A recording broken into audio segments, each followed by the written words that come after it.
Hello বন্ধুরা, আপনারা সবাই কেমন আছেন? আমার আগের ভিডিওতেই আপনারা দেখেছেন আমার লাউ গাছের পাতার মধ্যে মাছি পোকা ডিম পেড়ে চলে গেছে। আমি পাতাগুলো কেটে ফেলে দিয়েছিলাম, কিন্তু গাছের পরিচর্যার ভিডিওটি আপনাদের দেখানো হয়নি। সেই ভিডিওটি নিয়ে আজকের এসেছি। তবে তার আগে আমি অন্যান্য গাছগুলোতে একটু জল দেব আর সার প্রয়োগ করব, কারণ গাছে ফুল ও কুঁড়ি আসছে, তো এই সময় একটু সার প্রয়োগ না করলে হবে না। সেই জন্য আগে সেই ভিডিওটা দেখানোর পর আমি এই গাছে কিভাবে পরিচর্যা নিলাম তার ভিডিও নিয়ে আসছি। লাল শাক বসিয়েছিলাম, সেই লাল শাকের দানা থেকে গাছ বার হচ্ছে। সেই কুমড়ো গাছগুলো আমি এখানে কিছুটা তুলে বসিয়ে দিয়েছি। গাছের জলগুলো দিয়ে দিলাম।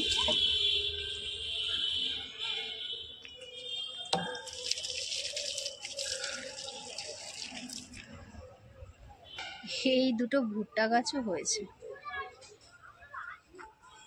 লাউ গাছে মাটি পুরো শুকিয়ে গেছে। আমি এবার এতে একটু জল দিয়ে দেব। ভিতর থেকে এই জলের মধ্যে দিয়ে দিচ্ছি কিছুটা। এই যে আমি লাউ গাছের মধ্যে জলটা দিয়ে দিচ্ছি, প্যানের জল পুরো ভর্তি করে দিলাম।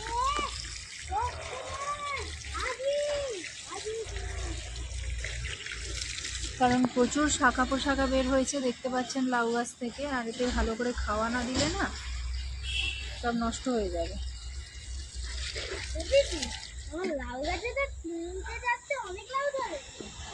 হ্যাঁ,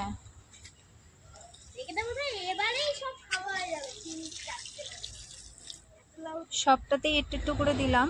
এটাতে বেশি দেইনি কারণ মাটিটা ভিজে আছে, এটাও মাটি ভিজে আছে। এটা এই কপি গাছের মধ্যে দিয়ে দেবো।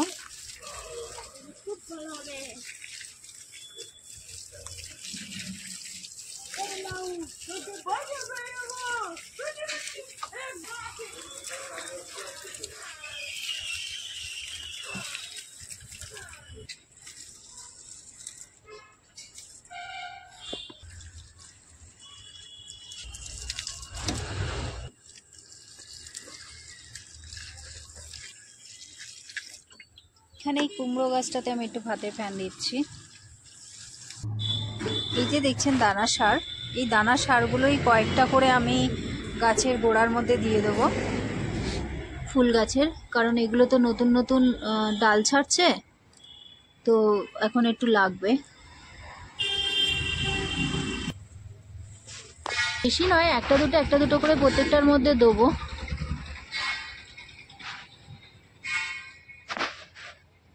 খুব বেশি দেব না, কারণ এগুলো যেহেতু মাটিতে মধ্যে নয়, তো মাটি থেকে তো এরা নিজেদের মতো, কিন্তু যেহেতু এগুলো টবের মধ্যে আছে তো বাইরে থেকে সার প্রয়োগ করতেই হবে। তো এই গাছটা গ্ল্যাডিওলাসের ফুল তো আপনাদের দেখিয়েছি, গ্ল্যাডিওলাসের ফুল হয়ে গেছিলো।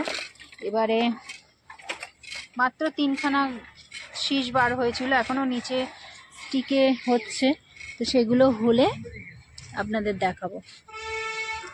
সব গাছেই দুটো চারটে করে দিয়ে দিচ্ছি, যাতে জল পড়লে, জল দেওয়া হয়েছে তো মাটিতে, তো এর থেকে পপি ফ্লাওয়ারের এখানে বেশি করে দিচ্ছি, কারণ এগুলোতে ফুল হচ্ছে, প্রত্যেকটাতেই কুঁড়ি আছে, ফুলও হয়েছে।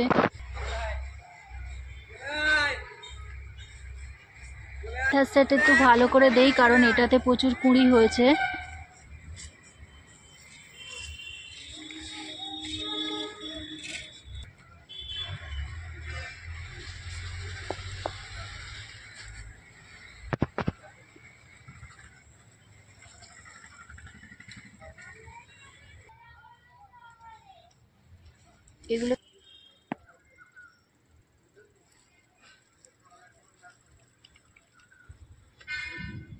এগুলোতে ছড়িয়েই দিচ্ছি।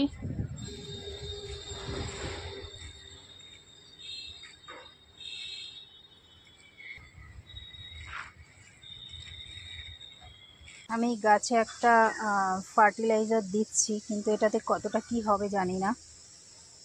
এটাতে ওই কাকা বা একতারা বা এক্কা দিলে তবেই গাছের ওই পোকাগুলো মরবে। তো আমি এখন এইভাবেই দিচ্ছি, আমার কাছে এখন এইটাই আছে।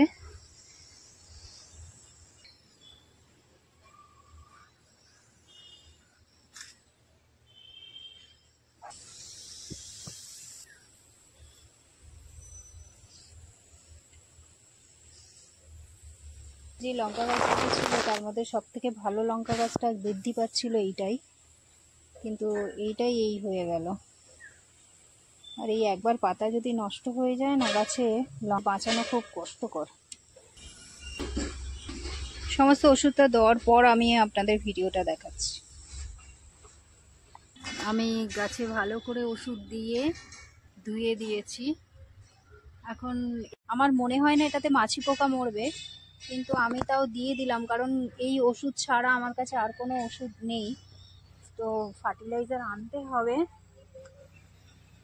তারপরে আমার দেবো। গাছ তাতে ভালো থাকবে কি না, এই একদিনেই কতটা নষ্ট হয়ে যাবে, সেই জন্যেই আমি রিস্ক নিলাম না, আমি দিয়ে দিলাম। তারপরে আজকের গিয়ে আমি কিনে নিয়ে আসবো, নিয়ে এসে তারপরে বাকিটা দিয়ে দেবো।